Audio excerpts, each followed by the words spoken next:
Uyda Barselona haqida gapirish, Barselonaning o'yinlarini ko'rish va Barselonani kiyimini kiyish taqiqlanadi.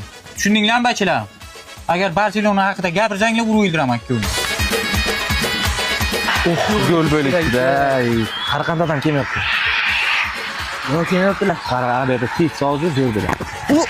Salla Barselonaning o'yinini ko'rayotsanlarmi? Hech o'ylamagandim, o'g'illarim o'zimga dushman bo'ladi deb. Salla Barsaning o'yinini ko'radigan bo'ldinglarmi? Mani o'yimda. Qaydada tan oling, shu yil Barsa kuchli-ku. O'ytir. Hammasini o'rasanlar hozir. Hammasini o'rib, keyin kirasanlar o'ya. Dada, hayli men alamingiz bizlardan olyapsiz. Real yutqizsa bizlarda emas-ku ayb. O'zi yana bir og'iz gapirsang, kechqurda kirpichlari ham toshdi. Dada, jahon chempionatiga ham oz vaqt qoldi. Keling, haqiqiy muxlislar tayyorgarlik ko'ramiz. Yandex Go'dan keyfsiz zakaz qilib jahon chempionatiga repetitsiya qilamiz dada. Bu Mbappe yoki Yamalning transferi emas.